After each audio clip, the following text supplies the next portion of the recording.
Selamat berjumpa kembali dalam mainan audio sahabat seperjalanan. Hari ini adalah hari Sabtu 30 Maret 2024. Tema renungan saat teduh kita dengan judul Diperlakukan secara mulia. Firman Tuhan terambil dalam Matius 27 ayat 57 sampai dengan ke-61.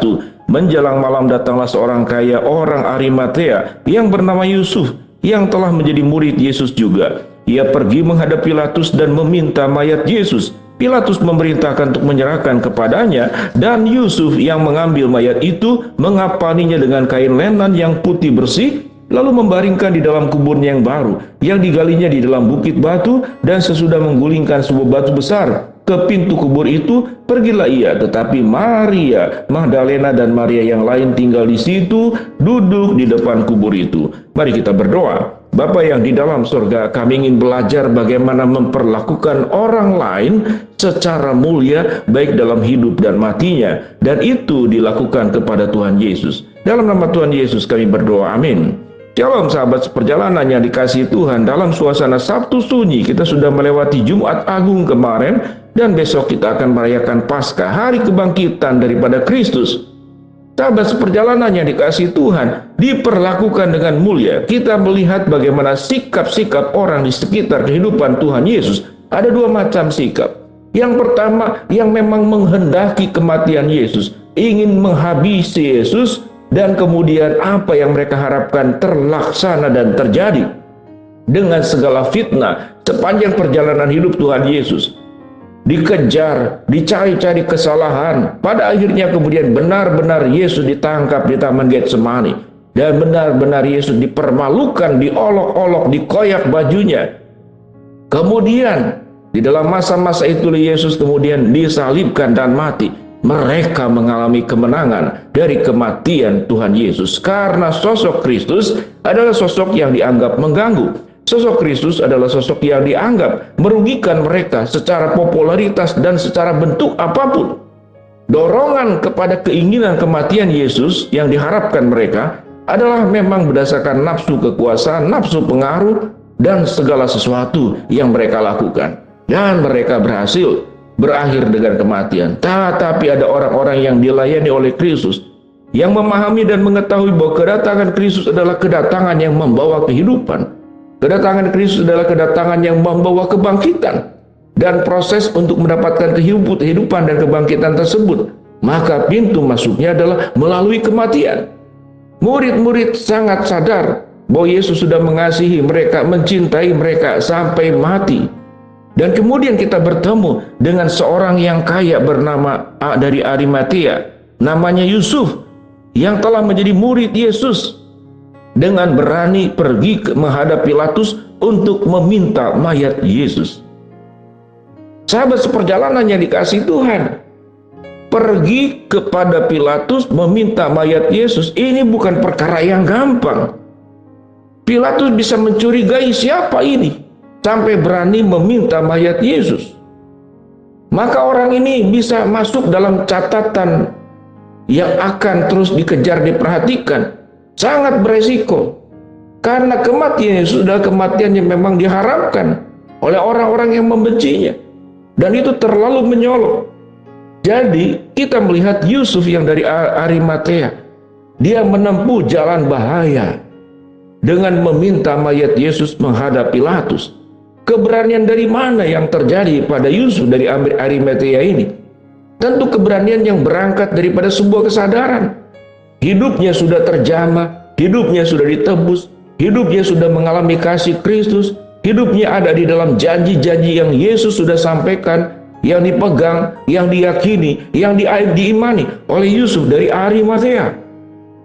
Dan kemudian Yusuf dari Arimatea sebagai orang kaya, dia punya tanah sendiri, lalu kemudian menggali kuburan dari batu, digalinya dalam bukit batu.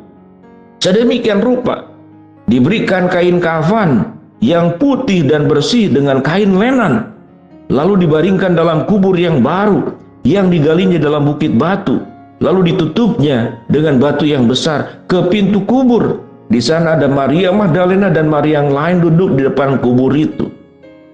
Sahabat seperjalanan, kalau kita berbicara tentang siapa orang yang setia, Itu bukanlah orang-orang yang kemudian ada di sekitar kita pada saat kita mengalami kejayaan, pada saat kita mengalami sebuah keberhasilan, pada saat kita berlimpah kuasa, berlimpah harta, berlimpah pengaruh, orang dekat di sekitar kita. Itu hal biasa. Bukankah dalam kehidupan Yesus seperti demikian? Tatkala Yesus menyembuhkan orang sakit, berkumpul orang banyak. Tatkala Yesus memberi makan, berkumpul orang banyak. Tatkala Yesus melakukan perkara-perkara yang dianggap spektakuler, berkumpul orang banyak. Tetapi tatkala menurut manusia umumnya, kematian adalah lambang kekalahan. Dan begitu lambang ketakutan kepada orang yang punya kuasa, membuat orang itu hidup dan mati, yaitu Pilatus dan seluruh kuasa-kuasa yang dimilikinya. Tetapi kalau orang yang mengikut Tuhan setia di masa-masa di mana Tuhan Yesus sudah mengalami kematian, lalu mau berkorban, menghadapi bahaya, mengeluarkan dana, mengeluarkan daya, mengeluarkan seluruh keberadaannya untuk satu bentuk cintanya, dan bagaimana memperlakukan Kristus secara mulia. Kalau kemudian sampai ada yang namanya Yusuf dari Arimatia meminta mayat Yesus kepada Pilatus, kemungkinan hanya dia satu-satunya yang meminta mayat Yesus untuk diberikan kain lenan, dikafani dengan baik, dikuburkan dengan layak sesuai dengan tradisi orang Yahudi pada waktu itu. Kenapa tidak ada banyak orang yang berbondong-bondong meminta mayat Yesus dalam bentuk rombongan? Kemudian di antara rombongan-rombongan itu saling demo, saling memaksakan. Sayalah yang paling berhak untuk menguburkan Yesus. Catatan itu dalam Alkitab tidak ada. Catatan dalam Alkitab hanya tertulis Yusuf dari Arimatea meminta mayat Yesus menghadap Pilatus, dan Yusuf dari Arimatea menguburkan dari kuburan yang dibuatnya, yang digalinya dari kuburan batu, lalu disimpannya di sana secara layak, diperlakukannya secara mulia. Sahabat seperjalanan yang dikasihi Tuhan, pada titik ini apa yang kita pelajari? Kita pelajari dari satu sosok yang bernama Yusuf dari Arimatea. Adakah kita tetap mengikut Tuhan? Tatkala Tuhan itu mengajak kepada kita tidak berbicara tentang berkat kemudahan, tapi menghadapi bahaya, menghadapi Pilatus, menghadapi ancaman. Tatkala semua orang sudah tidak punya harapan lagi kepada Kristus, karena Kristus sudah mati. Semua meninggalkan Yesus satu persatu, tidak ada yang tertarik lagi kepada Yesus.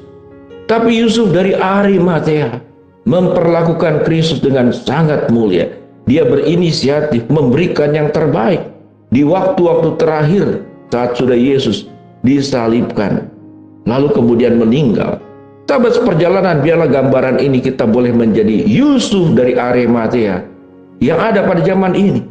Dan kalau kita meyakini Tuhan sudah memberikan yang terbaik kepada kita, apa yang sudah engkau berikan yang terbaik buat Tuhan? Sekalipun menghadapi bahaya, engkau tetap setia. Apapun resikonya, engkau tetap setia.